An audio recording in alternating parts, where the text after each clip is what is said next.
school committee, esteemed faculty, families, and graduates, welcome to the commencement exercises for the class of 2025. Before we begin our ceremony, our senior chorus will perform the national anthem. We will say the Pledge of Allegiance, and we will have a moment of silence for those who cannot be here today. I would ask that, if able, please stand until all three are completed. Please welcome our senior class chorus to perform the national anthem.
Thank you, seniors. And I would now like to welcome Student Council President Will Henry to lead us in the Pledge of Allegiance.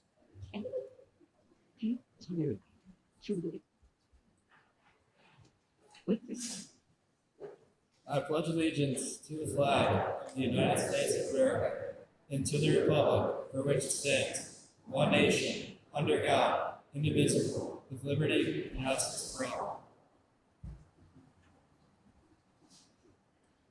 Thank you, Will. Please continue standing as we offer a moment of silence for all of those who've gone before us and share this celebration. You are always in our minds and in our hearts. Please be seated.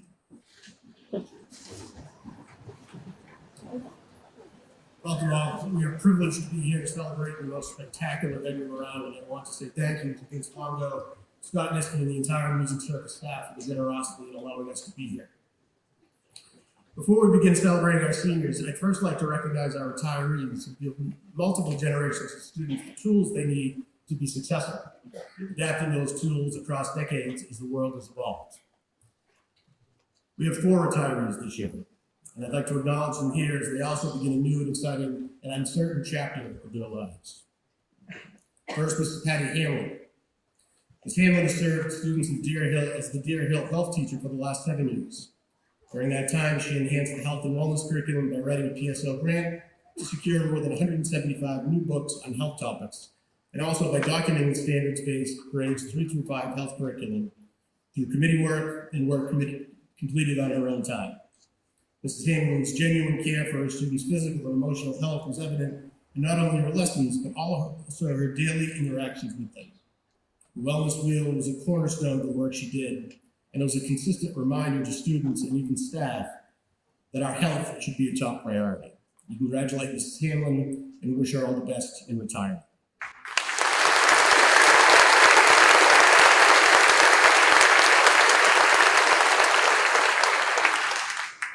Next, Ms. Kim Kirker. It's been an honor having Ms. Kirker with the district since the summer of 2007. Her colleagues write no more alarm clocks, snow days, progress reports, or Monday blues as she's moving on to the endless weekend life. Mrs. Kirker has held many positions through her tenure, such as kindergarten special ed liaison, ILC grades 3 to 5 special education liaison, and most recently as an integrated preschool teacher. Mrs. Carter has touched the lives of her students, their families, and their colleagues for over 33 years and will be very much missed. She's worked hard all these years, and now it's time for her to hug the work. We all wish Mrs. Carter a happy retirement.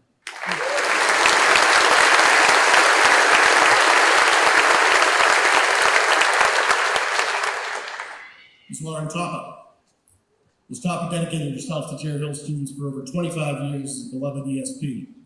It's common knowledge that ESPs are the glue of each building, and Mrs. Toppa not only kept Cherry Hill together throughout her many responsibilities, but added glitter and sparkle to keep students engaged in learning.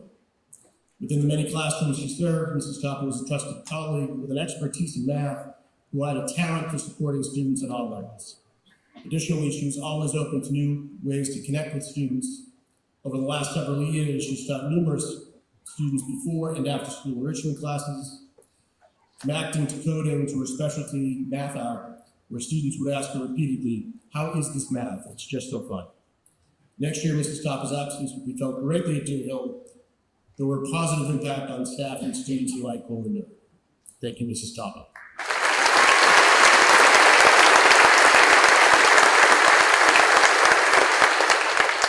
And for our final recognition, I'd like to introduce Mr. John Mills, principal of Cohasset Middle School.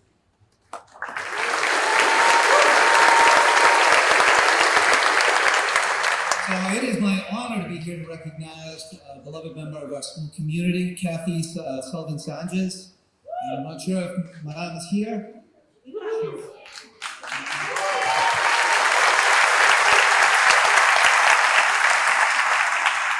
She's known simply and affectionately by that one name, Madame. She's retiring after 24 years of dedicated service to the Cohasset Public Schools. She's been more than a French teacher to our middle school students. She's been a guide, a mentor, and for many, the first spark of a lifelong love of language and culture. She teaches 6th, 7th, and 8th grade, and she's brought French to life through joyful experiences like flipping crepes in the classroom or taking a brave band of 7th graders on a walk downtown to order en français at French Memories.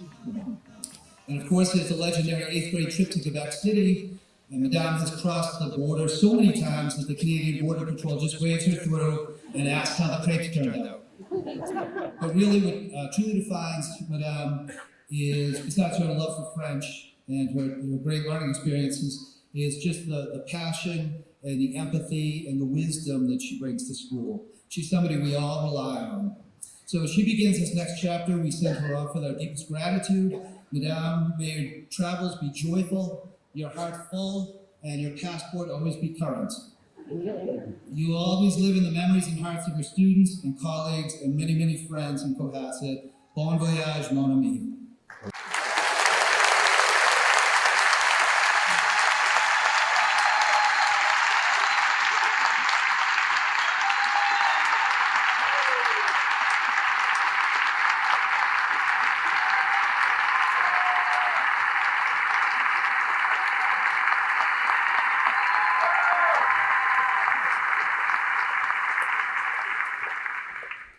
Thank you, Mr. Mellons. And as we thank and recognize the teachers, I also want to take a moment to thank the parents for their support over the past 13 years. You continue to be the biggest influence of your child, and your collaboration makes all the difference. And my thoughts go to Patty Gillis, who with Jack's graduation will wrap up 25 years in the Cohasset Public Schools. 26 years of, how should we put it, constructive criticism. So thank you, Patty, and thank you to all of the parents. Now I'd like to welcome Class President Fiminini to the podium to give our welcome address.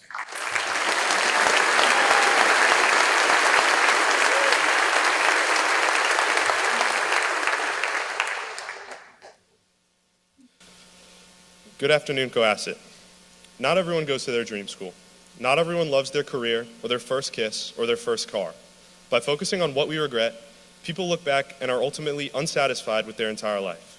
They are blind to where they are now and the life that is moving on without their appreciation. Our ability to derive meaning in the absence of success is essential to our overall happiness. We are not the sum of our best moments, but of all our moments, good and bad. Failure and mistakes cast a light on our ability to persevere that success never will. Every bad test, every college rejection, every social embarrassment has changed your path in some minor way and brought you here right now. Whether you are happy or sad, regretful or content, we are all in the same moment. We are about to leave our homes and go make a life for ourselves in a world that makes Cohasset seem like a singular tree in a forest of opportunity. So just stop for a second and appreciate that. Appreciate the deep bonds we have formed with each other. Don't think about the future or what college will be like or how you're going to spend your last summer with your friends. Instead, look around and appreciate all your life and everything that has contributed to you being able to call yourself a successful graduate of Cohasset High School. If you can't find success in your mistakes, find it within the connections you made, because they shaped your arrival here just as much as anything else. We may not be celebrities, but we are famous to each other. Look around. There isn't a single person here whose story you don't know, whose quirks and embarrassing moments haven't become part of our shared history. What we learned about each other and how to connect with people in a substantial way will stick with us far longer than the quadratic formula. What we have achieved by earning this diploma is no small feat, and we have all fought blood, sweat, and probably more often than the other two, tears, to walk across the stage today. We've achieved something that'll help us become the future that older generations have left to us. That's a scary topic, though, is it not? Being the future of a country that has existed for more than 2 centuries. I'm sure many of us would like to say, don't worry, that's a college thing, or I'll figure that out in college. But I believe something different. Because have we not already contributed to this future by working to educate ourselves and prepare to take on any array of challenges we are sure to encounter within the next decade? In 10th grade, my English teacher, Mr. Palmieri, would ask us to find the central idea or theme in the work we are currently reading. I implore you all now to find the central idea of the last 4 years of your lives. Some may view this as just another challenge in a long list of challenges you will have to face. But if you have taken nothing from anything that I have said, remember this. You are walking out of this town, out of this building, and out of this school system with more than just a piece of paper. We are walking out of here equipped with healthy friendships, academic abilities we would have thought impossible in elementary school, and above all, a small taste of the life that awaits us just beyond the distant horizons of Sandy Beach. Of course, no graduation speech would be complete without a special thank you to my family. Thank you to our school administration and teachers who mold us into the class we are. A thank you to Mr. Levisi, who always seemed to have the opinion I needed most, and Mr. Sears, who probably put more failing test grades on my desk in AP chemistry than I've ever seen in my life, yet still made that class one of my favorites. And good luck to my little sister, who will walk across the same stage in 3 years. Thank you, Cohasset High School.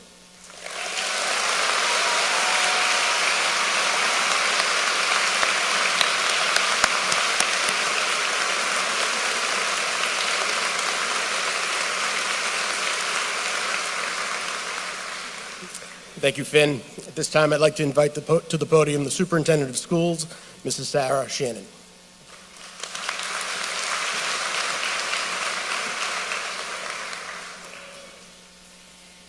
Good afternoon and welcome, Cohasset High School Class of 2025, parents, grandparents, family, faculty, school committee, and friends. I am thrilled to be here with you this afternoon to celebrate the 100 students sitting in front of us today. For me, being here with you is very special, as I've known and watched so many of you grow up. The vision of the Cohasset Public Schools is students improving communities, and each of you has improved our community. I can't think of a better way to celebrate your graduation than being here with you in this moment. Before I go any further, I'd like to take a moment to celebrate all of the parents and caregivers who are here today. I know that this is a bittersweet moment filled with pride, excitement, and maybe a few tears, but you've done it as well.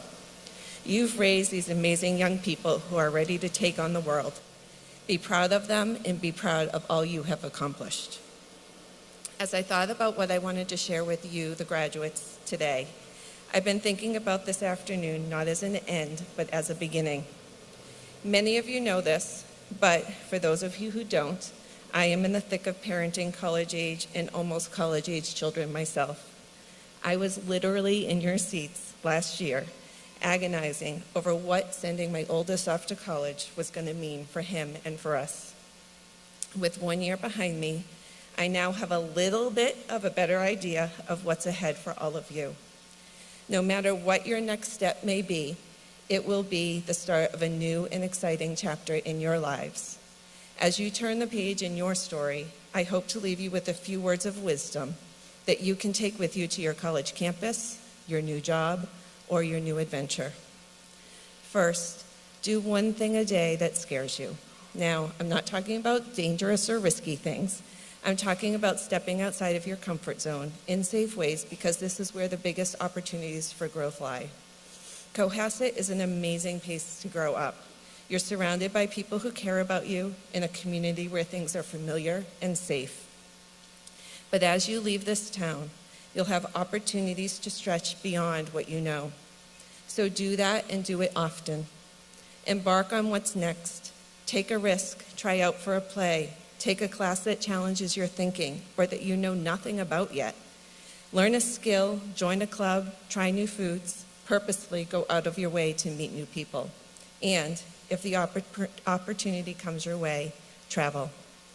When you take that deep breath and go for it, you create the potential for great things to happen, and you will learn more about yourself and who you want to become in those moments. Next, find the opportunity in the challenges you will face. I promise you, no matter what you do after high school, there will be hard times. Not everything will be easy. To quote Ryan Holiday, who wrote "The Obstacle is the Way," you will come across obstacles in life, fair and unfair, and you will discover time and time again that what matters most is not what these obstacles are, but how we see them, how we react to them, and whether we keep our composure. Within every obstacle that comes your way is an opportunity, even if it feels like a failure. It may be an opportunity to learn more about yourself or others, or it may be an unexpected turn on your path that leads you somewhere you could never have imagined, even in your wildest dreams. No matter what, know that you can do hard things, and you will be better one day as a result of your resilience. Third, know who you are and where you came from. As you leave the Cohasset Public Schools, stay true to the core values you have developed here and with your families. You are amazing young people poised to do great things. Remember that, and remember that every adult and classmate here today is here to support you. If you need someone to call for encouragement, your friends and family will be there for you. They're only a phone call away.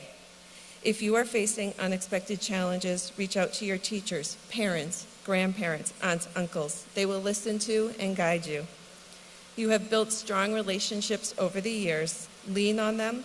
You may be leaving Cohasset, but Cohasset is not leaving you. Carry forward the kindness, the character, and the spirit of community that defines Cohasset. And finally, and the most important thing I can share with you as a mother, is to call home. Really, the people you are leaving behind are going to miss you. Some of you are going to be naturally better at this than others. But as a parent, I can tell you every little bit of communication that came my way last year mattered. Sometimes it was a phone call and a full-on conversation, and that was awesome. And sometimes I just get a text with an Amazon link that said, "Can you buy this?" Even those were great moments because they made me think of him and smile. So, for the sake of the people here for you today, and for those who have spent years raising you, reach out. Your families will always be your biggest fans, and hearing from you, whether it's a quick text or long chat, will mean the world. Each touch point matters. And if you're fortunate enough to have your grandparents in your lives, call them too. And if you have a little sister or brother who you are leaving behind, especially if they're going to be the only one in the house, check on them. Make sure they're okay being the center of attention.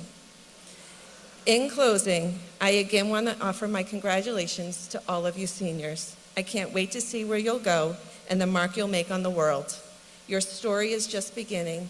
Make us proud, and know we are always here cheering you on.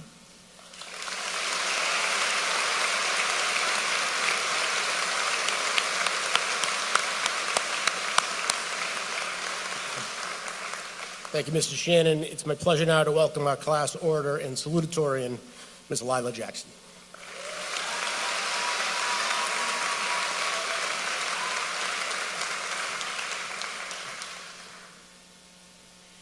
Actions speak louder than words.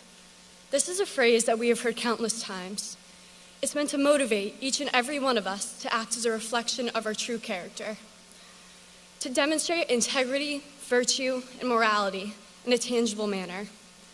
Our actions show how we feel by means of eliminating deception or convolution. At a young age, our brains develop the ability to derive meaning from actions. We learn that a wave represents some sort of greeting, and a hug demonstrates some sort of love.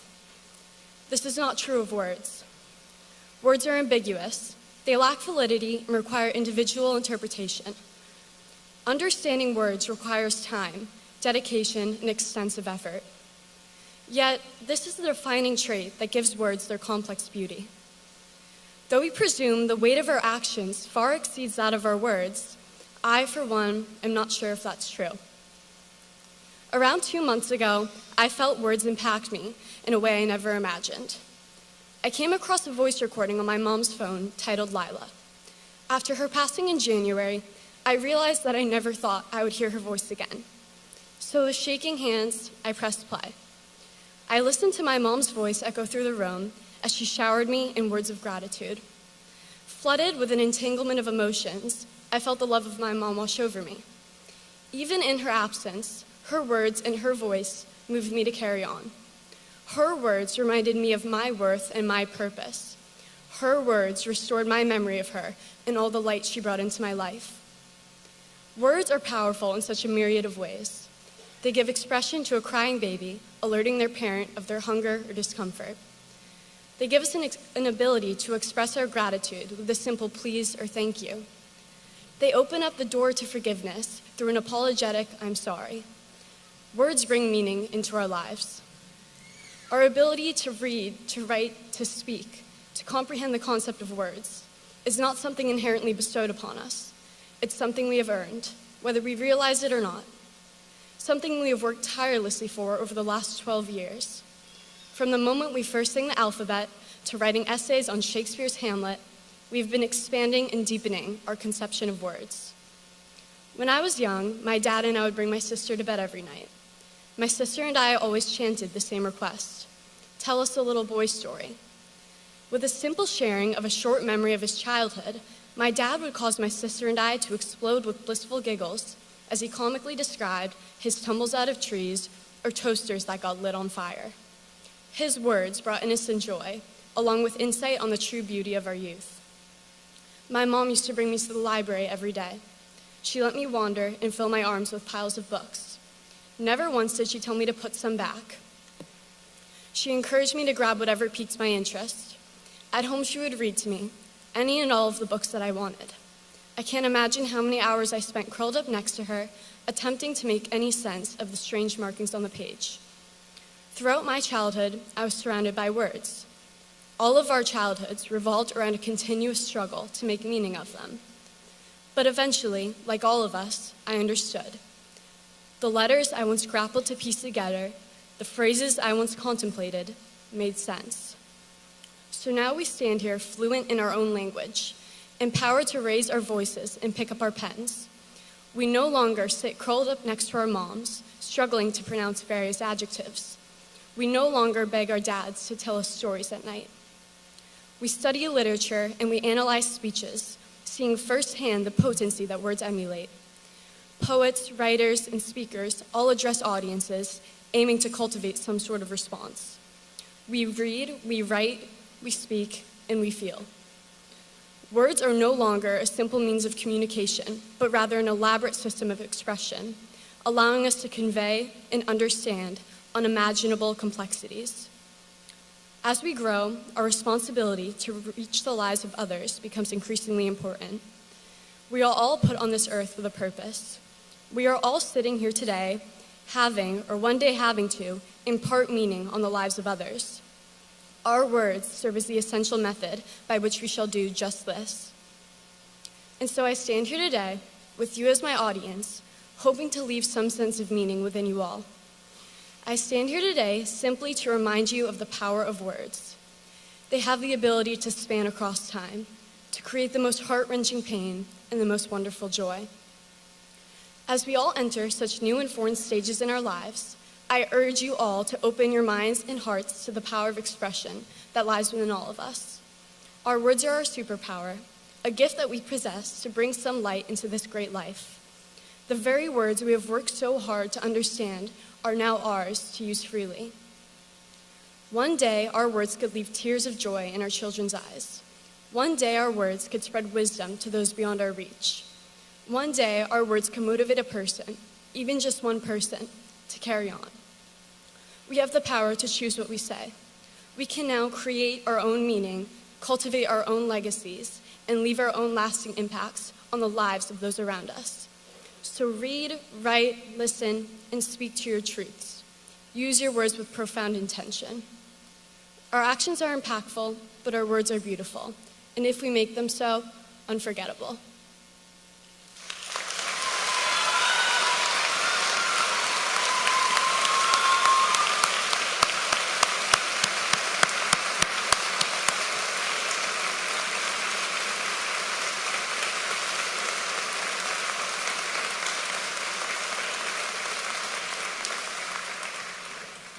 Thank you, Lila. And I'd now like to welcome our class valedictorian, Ms. Ella Lynch.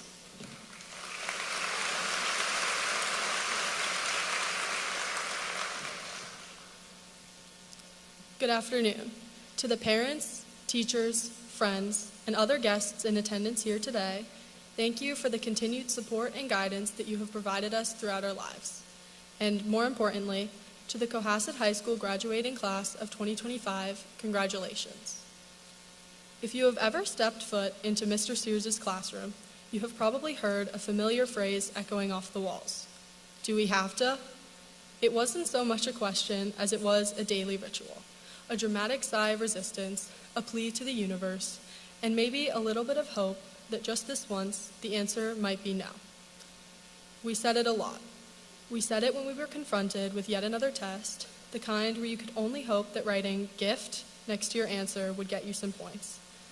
We said it when we were handed those never-ending homework packets full of diagrams, equations, and enough text to qualify as small novels. And yes, we definitely said it when we were supposed to be doing something productive, but instead we're working on the New York Times mini crossword puzzle or GeoGuessr just to delay the inevitable work ahead of us. Despite our endless pleas, Mr. Sears simply added the phrase to his list of silly words on the whiteboard and told us he didn't know any Dewey with the last name Hafta, just to make us laugh before getting back to the lesson. Somehow, it worked. It broke the tension, lightened the mood, and reminded us that we were in this struggle together. But now, a full year removed from taking AP Chemistry, it's worth asking again, did we really have to? And the truth is, no, we didn't. We didn't have to take AP Chemistry, a class that made our brains hurt and our confidence waver. Just like others didn't have to wake up before sunrise to run countless laps around the track, to devote years of time to researching and conserving Cohasset's local wildlife, to spend hours in the band room learning to play and even conduct challenging musical arrangements, to pour their hearts into art pieces, creating works that captured emotions words could never express, or to lead clubs that brought people together, planning events, managing members, and turning ideas into action. Yes, it was tough, and yes, we complained. But looking back, what a privilege it was, not just to try something new, but to learn how to do hard things, to commit to something that challenged us, to do something that mattered. Because here's the bigger picture. Doing hard things is actually a privilege. Whether it's learning something new, serving our communities through volunteering, training to achieve success in our sport, or just trying to become better people as a whole, we get to do that. We get to challenge ourselves by doing things that stretch us. And usually, the things that stretch us the most are the ones that mean the most, that have the greatest impact. Now, as we move into what comes next, we'll keep getting to make these choices that determine whether or not we are willing to challenge ourselves. For many of us, this means going off to college, where we can choose to take a notoriously difficult class, to apply for a competitive internship, or to take on a time-consuming research role. On our own, without the support and guidance of our parents and teachers, we won't have to do any of those things. We will be free to take the path of least resistance and never challenge ourselves or step out of our comfort zone if we so choose. But if we change our mindset, we might realize that we don't have to do the hard thing, we get to. And that mindset changes everything. As we stand on the edge of this new chapter of our lives, it's worth asking ourselves not just what we want to do, but who we want to become. Because the choices we make from here on out will shape more than our careers or our resumes. They'll shape our values. These hard things we choose to do, they build character. They teach us how to keep showing up even when no one's watching. And in a world that often celebrates shortcuts and superficial success, choosing the harder road is an act of courage. Doing hard things isn't just about proving ourselves. It's about making a difference in our own lives, in other people's lives, and in the world around us. So when it feels overwhelming, when we're tempted to distract ourselves with the mini or GeoGuessr, and when we find ourselves thinking, do we have to? Let's remember that choosing the hard path often means the meaningful one, the one that might make a difference in the lives of others. So no, we don't have to change the world, but maybe we get to. And I know that many of the passionate, ambitious, and dedicated individuals sitting here today will do just that.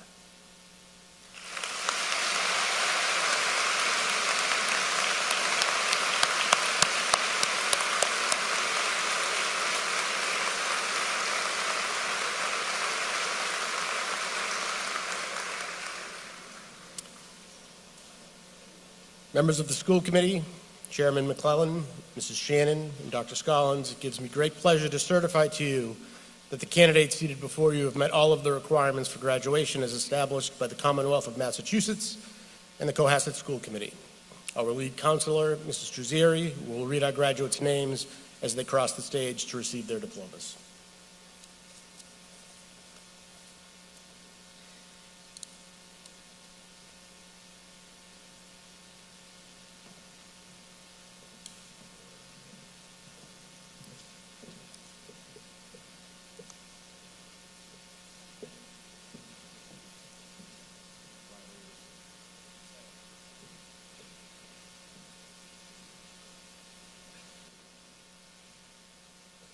Ella Elizabeth Lynch.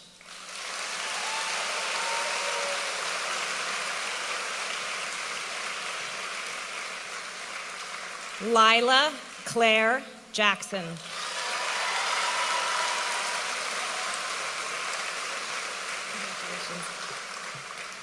Finn Andrews Nealon Yamini.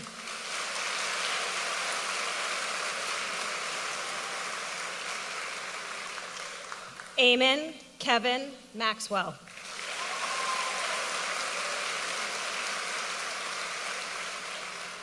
William Phelps Henley.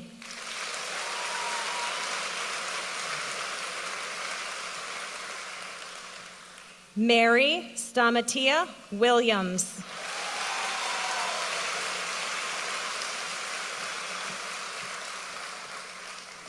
Christian Lathrop Bungie.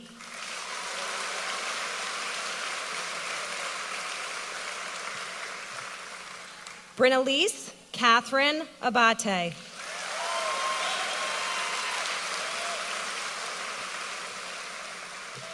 Blake Madison Aruda.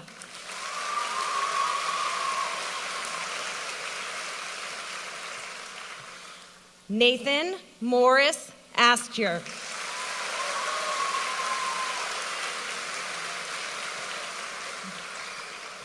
Elizabeth Marion Blanchard.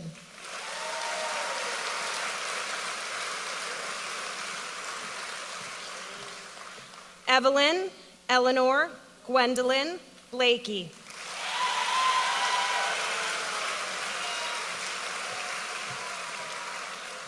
Margaret Fison Brinzy.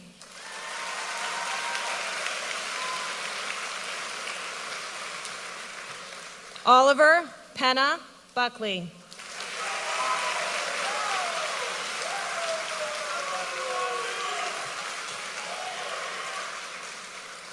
Molly Elizabeth Campbell.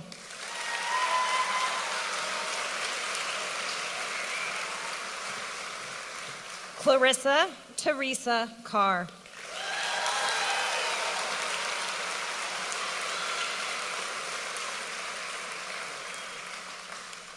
Kian Brendan Casey.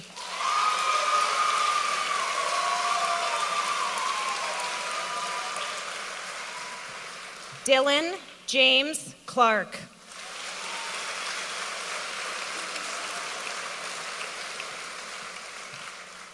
Sadie Noel Coffey.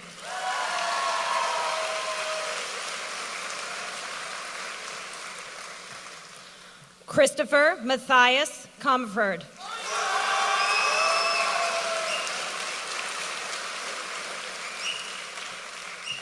Owen Frederick Cannell.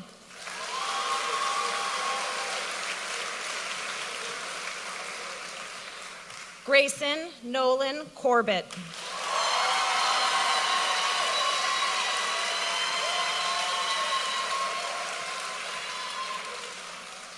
Maximilian Aubertine Cruz.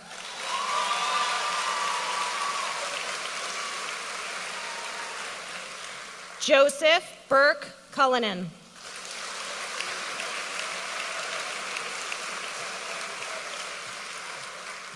Michael Joseph Cunning, Jr.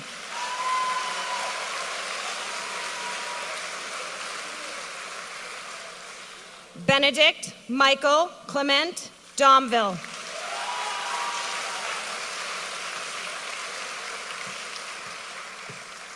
Emma Madison Driscoll.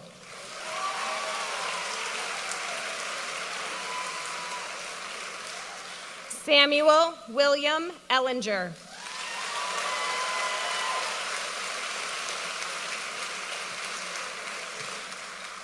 William Stura Elwell.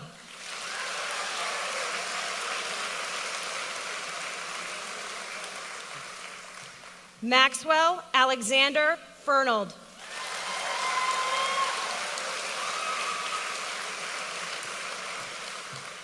Nyara Jane Frank.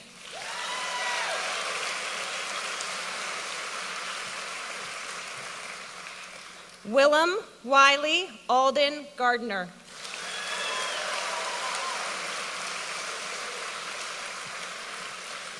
Sophia Cecilia Garvin.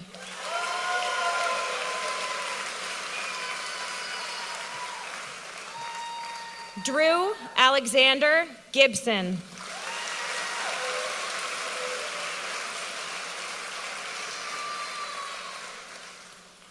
John Edward Gillis.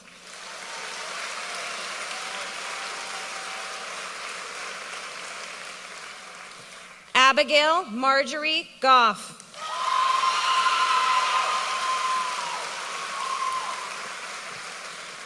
Shannon Mary Grady.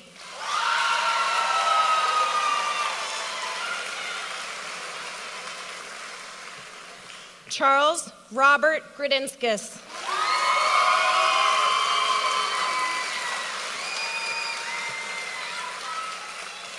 Sophia Mary Gradinskas.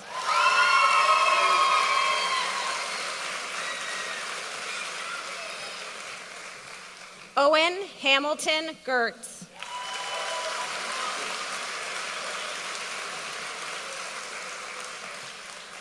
Reese Lauren Hansen.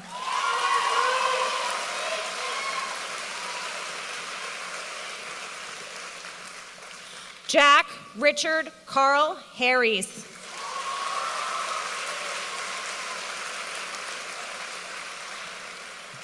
Michael Augustin Hessian.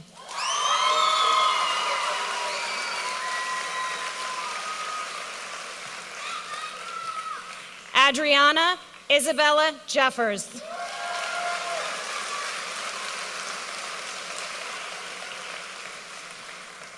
Brenna May Kane.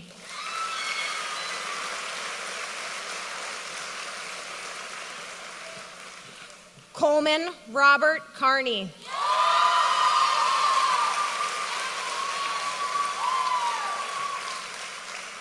Brooks Robert Kennedy.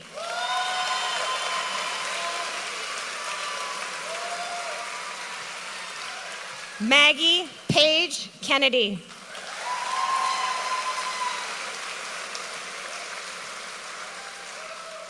Natalia Alexa Kluza.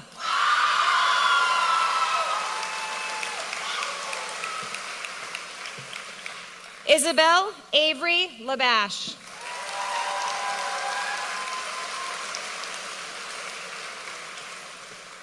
Regulus Austin William Lanier.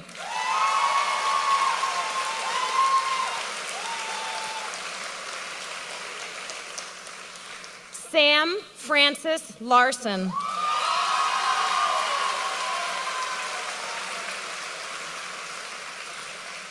Cameron Marie Levine.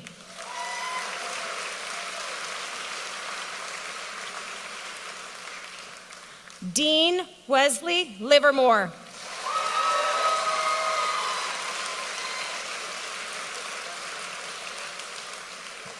Sarah Adelaide Laughlin.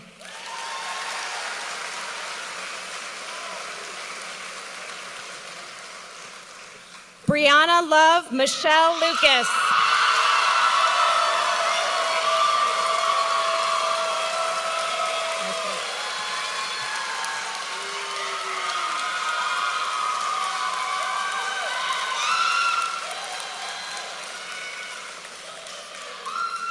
Addison Rose Marshak.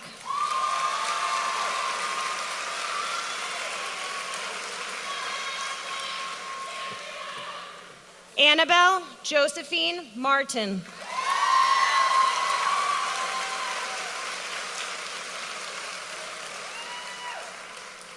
Catherine Taylor McCann.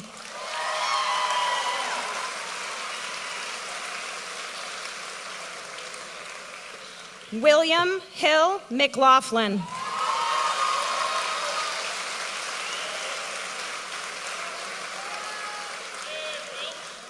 Emily Elizabeth McVeigh.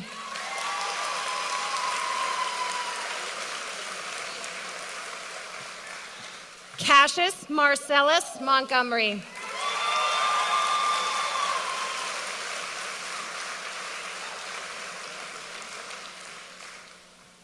Luke Robert Moore.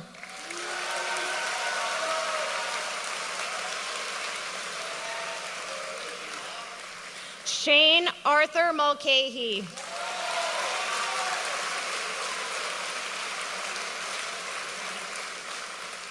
Jack Thomas Mullally.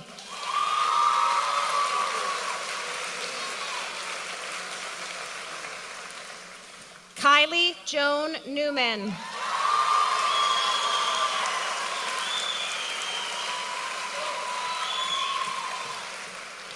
William Lane Norjo.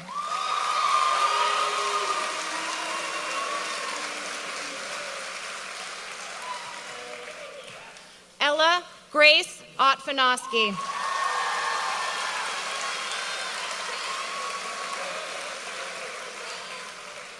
Callum Owens.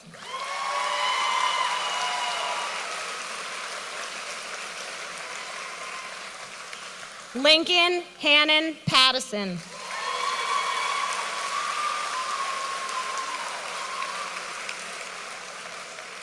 Nora Grace Pilastri.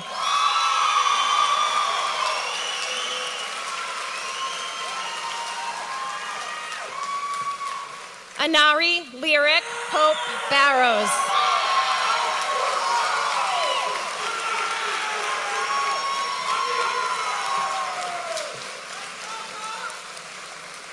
Henry James Richard.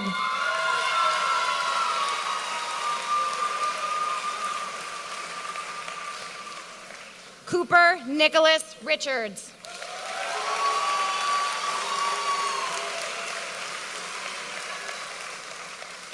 Grace Marie Rogers.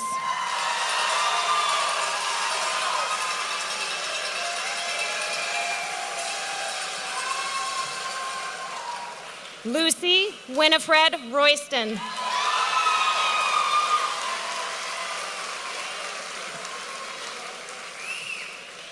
Andrew Tyler Rudnick.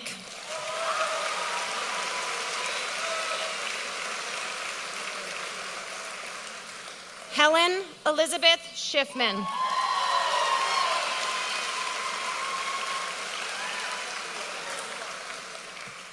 Richard Francis Schiffman III.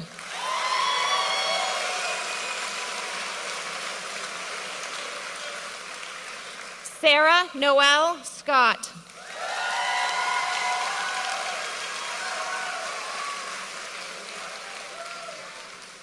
Riley Shea Seaborn.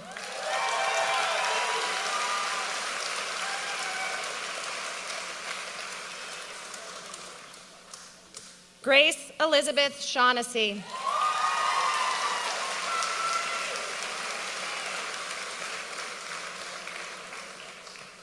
Michael Everett Sheehan.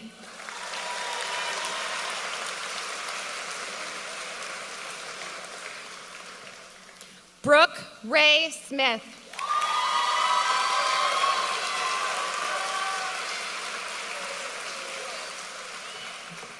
Nolan Matthew Smith.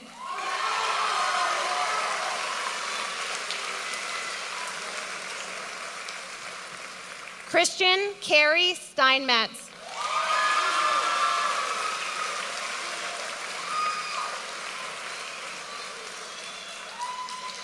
Ryan Michael Stevens.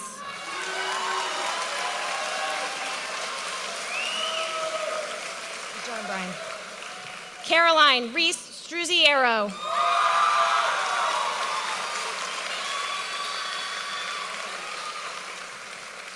Alexander Hancock Sturdy.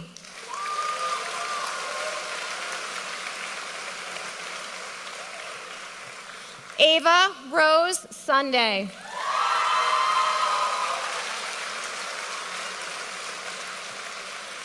Liam Vincent Thornton.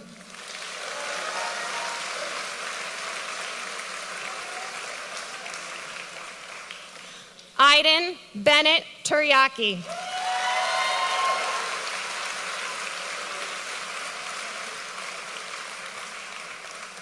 Kyle Tristan Wakefield.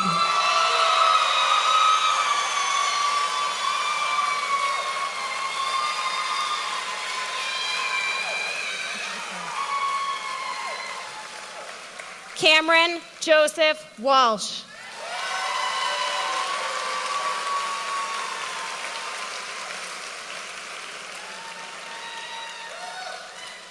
King Anthony Williams.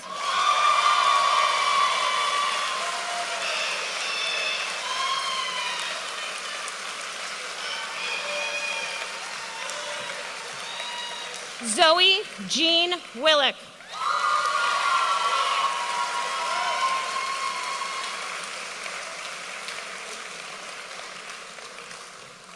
Phoenix Noel Wilson.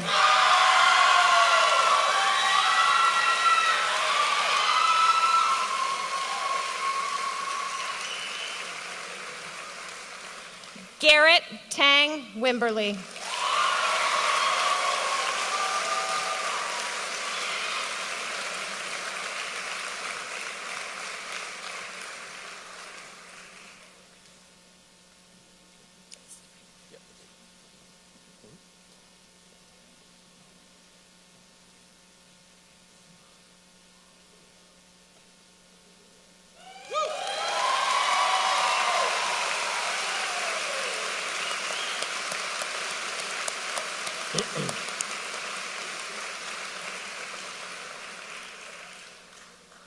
Class of 2025, look.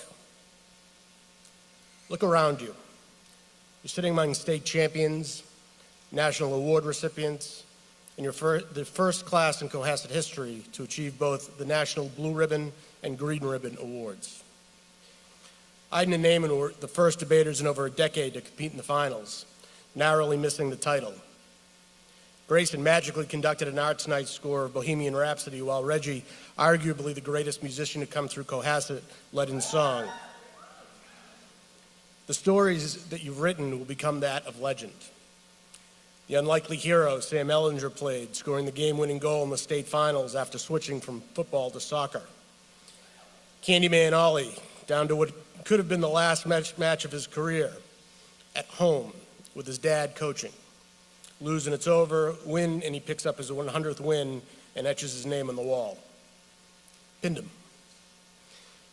We've experienced the extraordinary repertoire of films created by Owen and a joint project with Max in partnership with the Margeau Foundation, which brought the importance of eelgrass to life and educated us further on the lessons we can learn when we see learning everywhere in the community, and the community becomes the classroom. And those are the visible markers. Artists like Riley and Naya gave form to those things that we cannot see: hope and despair and triumph and beauty, things that transcend the written word. And there's a little boy at Osgood who the adults had a hard time figuring out, but came to find his place here because of King's mentorship. Your college acceptances are extraordinary. And while you may feel that many people just look at the list and make judgments, I can tell you that the number of reach schools that you got into, and more importantly, the number of choices that really fit you, is something that we're all proud of. We try to create opportunities for you when you graduate, but we can't take the tests, we can't complete your homework or put the extra hours into practice, or balance your home obligations with those of school. You have to do that. And you did it. And you did it very well. I was on my back deck the other day. I live in Marshfield, and since we moved here about 20 years ago, I've always been enamored by the clarity of the night sky, the brilliance of the stars, and the abundance of botanicals and wildlife. Brought to me, of course, by the good people at Kennedy's Country Gardens, 85 Chief Justice Cushing Highway in Situate. Anyway, as I'm standing there, this beautiful bluebird perches just beyond the deck on some tall grass. It sat there for a bit, and we looked at each other, and I thought to myself, I wonder if the bird can see itself. I wonder if it knows its own beauty. And my mind wandered to thinking about peacocks, arguably the most magnificently colored birds, whose train of feathers expand and rattle in order to attract a companion. And I wondered whether they can appreciate the beauty that they project.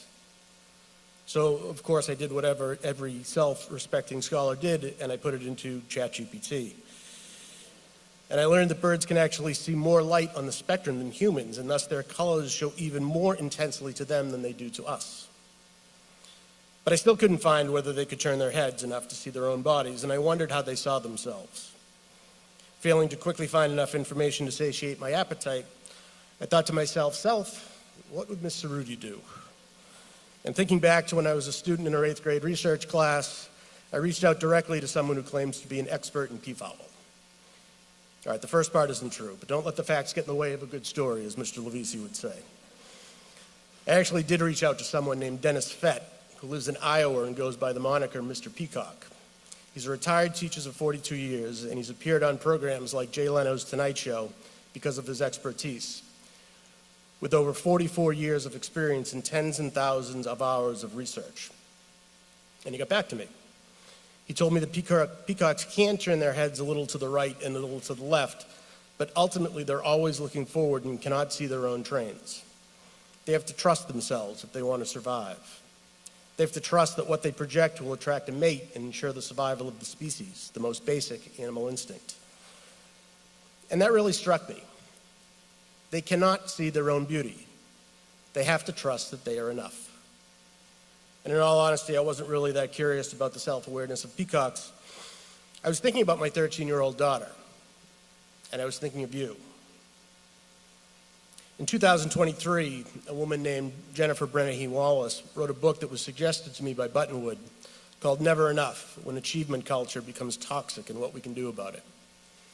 In it, she examines the impact of achievement pressure, the rise of professionalized childhood, particularly in communities like ours, where every grade, every club, every title is meticulously designed to give you a leg up, designed to create opportunities for your success, ultimately by loving adults who want you to be happy. There are unintended consequences, though. Everything from your genes to relationships to larger social forces like messages in media and popular culture can erode your sense of self-worth, telling you that you are not good-looking enough, popular enough, smart enough, or rich enough. As if your happiness and your success is proportional to your GPA, the number of likes you get on Instagram or your college acceptances, and not rooted in who you are deep in your core.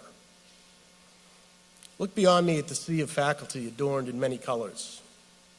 Academic regalia is worn to demonstrate the highest degree in the discipline of your expertise. Light blue means a degree in education. Brown is fine arts and architecture. White, the humanities, arts, and English. Pink is music, purple, law, yellow, science and mathematics, dark blue, philosophy and political science, red is theology. When you become super smart, like Drs. Scollins and Duncan and McClellan, you get shed the hood for an elaborate full regalia that comes with a hat. Like the colors of the peacock, our academic prowess is represented in a brilliant mosaic. But when you look across at the faculty bedazzled in their robes, what do you really see? Not the college they went to or the degree they earned. You see people who care about your well-being, who care about your success. You see people who recognize your promise and who see you enshrouded in your own glorious colors, even if you are all in blue. Would it matter to you if I wore this hood instead? Would it change me? Would it change this speech?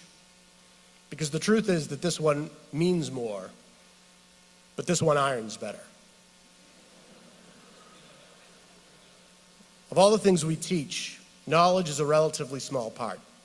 As the line in Good Will Hunting goes, you could have gotten that for $1.50 in late fees at the public library. We don't teach you what to think, we teach you how to think.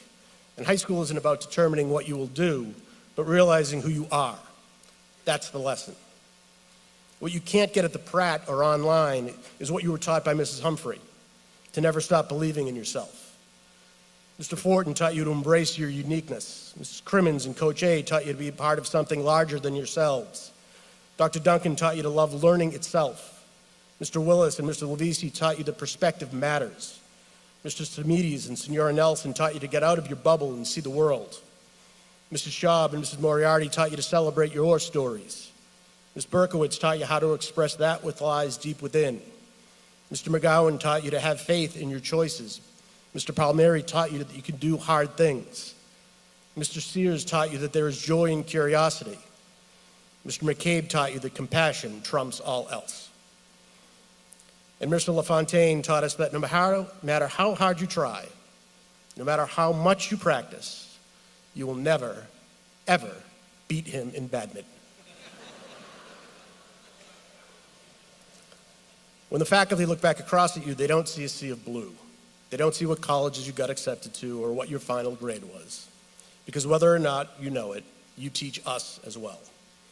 Nora taught us the power of resiliency. Cal taught us to walk forward with bravery and humor. Will and Chloe taught us kindness and humility. Addison taught us the power of empathy. Annabelle taught us the difference between intelligence and wisdom. Brooke taught us relentless positivity. And Jack, Sam, Christian, and Cole uncomfortably taught us about the anatomical intricacies of baboons. Ask them about it. Other students like Cassius taught us to follow our own paths. Kyle taught us patience. Reese taught us fortitude. Caroline taught us competitiveness. Brianna taught us that we're much more than what we seem. Libby and Rex and Sophia and Charlie taught us about the importance of family. And in fact, it's been scientifically proven that if you look to your left and you look to your right, there is a 68% chance that you are related to one of the Grodinskises. See, the Hessians are nodding. Your true colors aren't marked by your achievements, they're marked by your character. They show up as pink when we raise awareness for breast cancer, as blue and white when the littles show up in throwback uniforms to mimic your moves at halftime.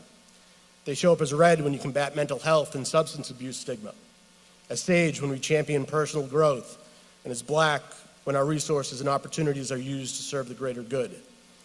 You present a brilliant mosaic to the world, whether you can see it or not. Too many people today don't have a firm sense of mattering, says Wallace. They question their importance, their significance, their value. And this comes out as hyper-competition, a lack of civility, or anger. So I'm here to tell you this. You matter. You matter not because of the trophies or the NHS pins or the blue ribbons. You matter because of who you are. In the powerful words of an Ari Senior reflection, we celebrate you. Authentic, unapologetic, and together. I could not have written it better. And on behalf of the faculty, we thank you deeply for sharing that with us. Remember that we cannot matter alone. Like the peacocks, trust in your own magnificent magic. And when you see that magic in someone else, tell them.